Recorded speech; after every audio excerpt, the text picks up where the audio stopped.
अब परमात्मा अपनी सच्चिदानंद घन की वाणी में 5वें वेद में कहते हैं, इस देही को देवालोचे तू नर क्यों उकलाता। जैसे कई व्यक्ति दुखी हो जाते हैं अपने प्रारब्ध के पापों से, संकट के ऊपर संकट, संकट के ऊपर संकट आ रहा है, तो वो क्या दुखी होकर के क्या धारणा करते हैं, हे भगवान आत्महत्या कर लो। इसके विषय में परमेश्वर अपनी वाणी में कहते हैं, इस देही को और देवता लोचे तू नर क्यों उकलाता। इस मनुष्य शरीर को तो देवता भी तरस रहे हैं जो तुझे प्राप्त हुआ है, और तू इससे क्यों उकलाता है, यानी इससे क्यों छक लिया। अब इससे दुखी होकर तू इसको नाश करने जा रहा है, इससे अच्छा कोई संत तलाश कर, भक्ति कर, पूर्ण संत की खोज कर। अब यहां इन जालिमों ने क्या जुल्म कर रखा है, ये नकली संतों ने, ये असली संत तक जाने नहीं देते। जगह जगह इन ठगों ने अपनी दुकानें खोल ली, ना इनको कह का पता, ना भगवान का पता, ना भक्ति का ज्ञान, और लंबे चौड़े आश्रम बना लिए और ऐसी मार्मिक बातें लिख दी। सचखंड की सड़क, वो तरह का जो सचखंड, सतलोक की सड़क माने सीधा रास्ता, पक्की, जिसमें कोई बाधा ना हो। तो श्रद्धालु तो फिर जाएगा भाई, जिसको रोग है, जिसको चाह है परमात्मा की, वहां जा फंसे नकलियां के पास। पूर्ण मोक्ष मार्ग इसी आश्रम में प्राप्त होता है। इस तरह के पता नहीं कितने संत बने हुए हैं। तो ये सबसे बड़ा काल का जाल है, ये नकली संतों का होना।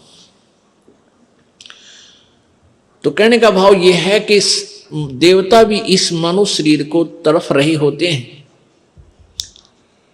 कि कभी मानव शरीर मिले, पूर्ण संत खोज करूं और भक्ति करूं। जैसे आप हाथी को देखते हो, हाथी ऐसे सिर मारता चलता है। अब हाथी को नेक्स्ट जीवन, अगला जीवन दिखाई देता है कि इसके बाद मैं के बनूंगा, गधा बनूंगा या कुत्ता बनूंगा या सुअर बनूंगा या मानव बनूंगा। तो सिर मारता चलता है। किस समय सिर मारता है? जब वो पकड़ दिया जाता है, जब वो किसी मनुष्य के काबू आ जाता है, उसके ऊपर बैठ के इतना लंबा छुरा लेकर, अंकुश लेकर बैठ जाता है, उसका सीधा ठोकर जब बकवाद करता है, तो तब वो सिर मारता चलता है। नो खड़ा खड़ा भी सिर मारता रहता है। अब वो ये सोचता है वह बड़ा फंसा, बहुत फंसा मैं, और जय इब का मनुष्य शरीर मिल गया तो पूर्ण संत की, पूर्ण परमात्मा की भक्ति करूंगा। पूर्ण संत की खोज करके और सही भक्ति करके अपना पीछा छुड़वाऊंगा। अब परमात्मा यहां क्या बताना चाहते हैं कि जो कुंजर सिर धुनत है, अगला जन्म सुझंत, इब कहेल नर करत सेव पूरे संत। हाथी मन में सोच रहा होता है कि यदि अब की बार मनुष्य जीवन मुझे मिल गया तो पूरे संत की खोज करूंगा। अब परमात्मा फिर उसके ऊपर एक और कहते हैं कि हाथी अर्थात ये आत्मा मन के संयोग से इतनी ढीठ होगी। हाथी के विषय में कहते हैं कि हाथी तभी तक सिर पटक रहा है, धुन रहा है, जब तक यो बंद में आ गया और मनमानी इसको मस्ती नहीं कर पा रहा। इसलिए ये भगवान याद कर रहा है और ईब छोड़ दे इसने। अब इसको खोल दे यहां से और जंगल की तरफ कर दे। कति भगवान याद ना करे, उड़ा खावा केड़े के पेड़ा नर मार मस्ती फुर फुर नहावर ठाठ करे, नरी को बिद करे, कति सर नहीं धोने ना इसका याद आवा भगवान, हालांकि इसको पता भी है। तो इसलिए परमात्मा कहते हैं भाई इस परमात्मा के तत्व ज्ञान के बिना ये प्राणी ना तो भक्ति कर सकता और ना ही अपने इस मानव जीवन को ठीक ढंग से जी सकता। इसमें कोरी को बद करेगा। थोड़ा सा कोई राजपद प्राप्त हो गया, कोई बड़ा सा अधिकारी बन गया तो धरती तोलन न हो जा। मंत्री, मुख्यमंत्री, प्रधानमंत्री, राष्ट्रपति बन जाए तो पता ना क्या सोच बैठा है, और भूल जाता उसमें कि तू इंसान भी है, तू जीव भी है। तो ये जो चौंध लावा है, ये काल लगावा है, ये भूल जो डालता है, ये काल लगाता है कि ताकि ये नरे कर्म फोड़ ले अपने और पापों की गठड़ी बांध ले। क्योंकि अच्छी आत्माएं पूर्व जन्म की होती हैं, वो ही कोई उच्च पद, अच्छा धन प्राप्त करती हैं।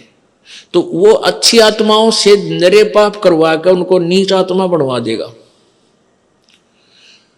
और जो दुखी हैं, वह तो पिछले जो गरीब हैं, रोगी कोडी हैं, वो तो पिछले जन्म के पहले ही पाप नरे इकट्ठे कर रखे।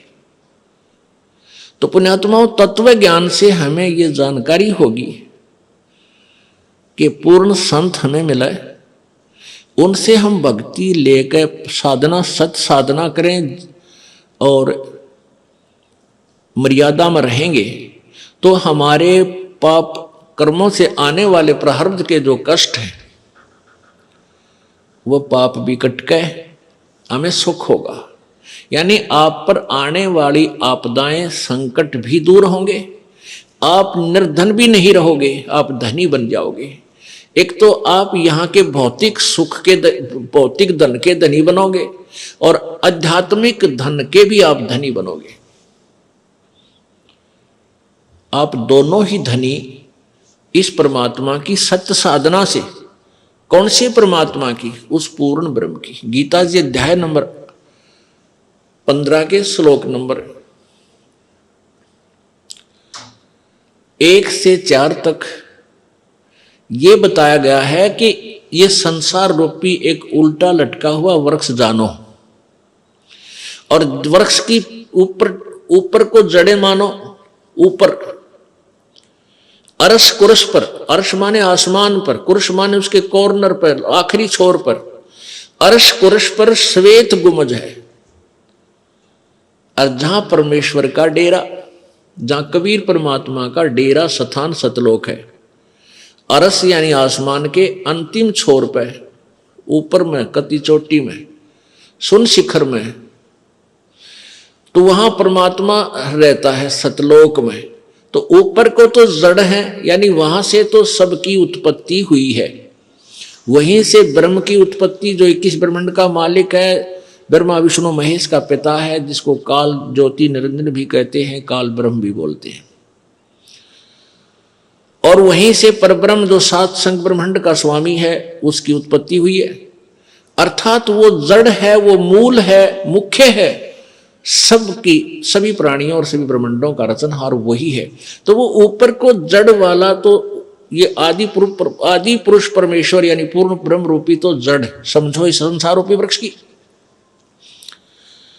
और नीचे को ये तीनों गुण रूपी शाखा, रजगुण ब्रह्मा, सतगुण विष्णु, तमगुण शिव जी, ये शाखाएं हैं।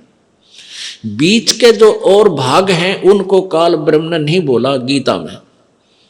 उसके लिए गीता जी अध्याय नंबर 4 के श्लोक नंबर 34 में बताया है कि वो तत्व ज्ञान जो अध्याय नंबर 4 के श्लोक 32 में जिसके विषय में लिखा है कि सच्चिदानंद घन की वाणी में वो लिखा हुआ है, विस्तार से कहा, उस तत्व ज्ञान को यानी कंप्लीट नॉलेज, उस पूर्ण संपूर्ण ज्ञान को किसी तत्वदर्शी संत से जाकर पूछ। उनको दंडोत प्रणाम करने से, कपट छोड़कर उनसे प्रसन्न करने से वो तत्वदर्शी संत तुझे उस परमात्म तत्व की, यानी और परमात्मा गीता ज्ञान दाता से कोई भिन्न है, उस पूर्ण ब्रह्म के बारे में जानकारी देंगे।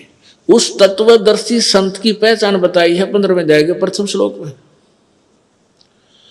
उसमें बताया कि ऊपर को जड़ वाला, नीचे को तीनों गुण रूपी शाखा वाला, ये जो संसार रूपी वृक्ष के सारे पार्ट, सभी विभाग, जड़ कौन परमात्मा है, और तना कौन प्रभु है, डार कौन प्रभु है, और शाखा कौन है, ये विस्तार से जो जानकारी देगा स वेदविद, वह वेद के तात्पर्य को जानने वाला है, अर्थात वो तत्वदर्शी संत है।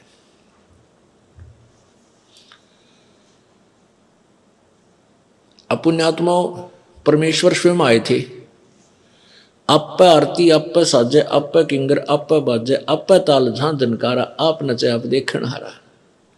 कह कबीर ऐसी आरती गाऊं, आपा मध्य आप समाऊं। तो परमात्मा स्वयं ही आए हैं, आपा आरती नहीं होगी, आपा साजे, आपा किंगर, आपा बाजे, आपा नचे और आपा देखण आ रहा। आप ही एक दास की भूमिका कर रहे हैं परमात्मा, और स्वयं ही सब ब्रह्मांडों का संचालन करने वाले भी वही हैं, सबकी देख रेख भी वही कर रहे हैं। तो उन्होंने स्वयं ही आकर के ये ज्ञान बताया था, तत्व ज्ञान बताया था। उसमें वो क्या ज्ञान बताया था कि अक्षर पुरुष एक पेड़ है, निरंजनवा की डार, और तीनों देवा शाखा है, ये पात रूप संसार। उस परमेश्वर ने ही डिटेल बताई सारी। जड़ तो वो खुद मालिक है ही, उससे अलग बता रहा है कि जैसे पेड़ आपको बाहर नजर आता है पृथ्वी से, तुरंत वो मोटा जो हिस्सा होता है वो तना है। ये संसार रूपी वृक्ष का जो 7 संग ब्रह्मांड का जो अक्षेत्र है, उसका मालिक है, उसको तो समझो तना है, और वो है परब्रह्म यानी अक्षर पुरुष।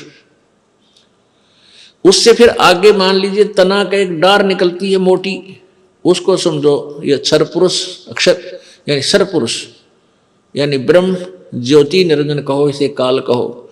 और उस डार के फिर 3 शाखा हैं, ये रजगुण ब्रह्मा, सतगुण विष्णु, तम गुण शिवजी रूपी शाखा, और फिर पात रूप संसार। इस विस्तार से जो बताएगा स वेदवित, वो तत्वदर्शी संत है। तो तत्वदर्शी संत की खोज करने के बाद उस परम पद परमेश्वर की खोज करनी चाहिए। जब तत्वदर्शी संत आपको मिल जाए, उसके पश्चात गीता जी अध्याय नंबर 15 के श्लोक 4 में कहा है कि तत्पश्चात परमात्मा के, उस परमेश्वर के उस परम पद की खोज करनी चाहिए, जहां जाने के बाद फिर संसार में लौटकर प्राणी कभी नहीं आता। और जिसने सारे ब्रह्मांडों की रचना की है, जिस भगवान ने, और गीता ज्ञानदाता कहता मैं भी उसी की शरण में हूं, उसी की भक्ति करनी चाहिए। गीता जी अध्याय नंबर 18 के श्लोक नंबर 62 में कहा कि अर्जुन तू सर्वभाव से उस परमेश्वर की शरण में जा, जिसकी कृपा से तू परम शांति और शाश्वत स्थान अर्थात सनातन परम धाम को यानी सत्यलोक को प्राप्त होगा। वहां जाने के बाद फिर कभी जन्म मृत्यु नहीं होगी। वहां जाने के बाद प्राणी कभी लौटकर संसार में नहीं आते। 15वें अध्याय के 4थे श्लोक में स्पष्ट किया है। और इन 3 प्रभुओं के विषय में गीता जी अध्याय नंबर 15 के 16 और 17 श्लोक में स्पष्ट किया है। एक क्षर पुरुष, एक अक्षर पुरुष, यानी एक ब्रह्म, एक परब्रह्म, और ये दोनों ही नाशवान हैं। इनके लोगों के प्राणियों का भी सतुल शरीर नाशवान ही है, और जीवात्मा सबकी वो तो अमर है ही, गधे की भी है, कुत्ते की भी है। फिर 17वें श्लोक में 15वें अध्याय के गीता जी में कहा है कि उत्तम पुरुष है, पुरुष माने प्रभु, उत्तम पुरुष है तो अन्य परमात्मा इति उदाहरते। और ये लोग तरनम आविश्य विभर्ति आवे ईश्वर है, कति स्पष्ट कर दिया है कि जो उत्तम पुरुष, पुरुष माने प्रभु, उत्तम माने श्रेष्ठ यानी सही भगवान, तो इन ऊपरलों से और ही ऊपर वर्णित 16वें श्लोक में वर्णित भगवानों अक्षर पुरुष, क्षर पुरुष और अक्षर पुरुष से कोई और ही है, और वही परमात्मा इति उदाहरते उसको भगवान कहा जाता है। और वही लोक तरम आविश्य विभर्ति, तीनों लोकों में प्रवेश करके सबका धारण पोषण करता है, वो अवय ईश्वर है। अवय माने अविनाशी, वो वास्तव में अविनाशी परमात्मा है। तो पुण्यात्मा हमने उस परमात्मा की भक्ति करनी है। उसकी भक्ति करने से हम पाप, जो हमारे प्रारब्ध में दुख हैं, उनसे भी छुटकारा होगा। हमारे जो प्रारब्ध में दुख हैं उनसे भी हमारा छुटकारा होगा, क्योंकि मासा घटे न चल बधे, वेद न लिखे जो लेख, सच्चा सतगुरु मेट करे, ऊपर मारे मेखे। कहते हैं मासा घटे न चल बधे, वेद न लिखे जो लेख,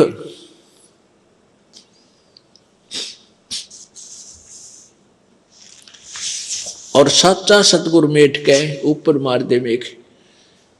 आपके प्रारब्ध में जो भी लिख दिया गया है, आपका जो मनुष्य जीवन आपको प्राप्त है, इसमें जो कुछ भी लिखा गया है इसमें कोई परिवर्तन नहीं हो सकता।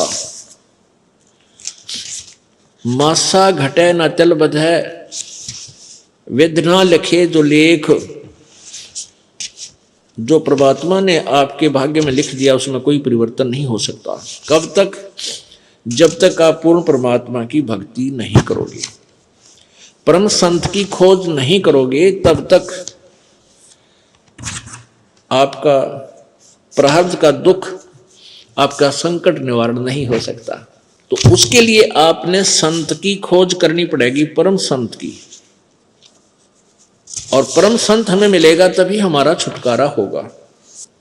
पुण्यात्माओं,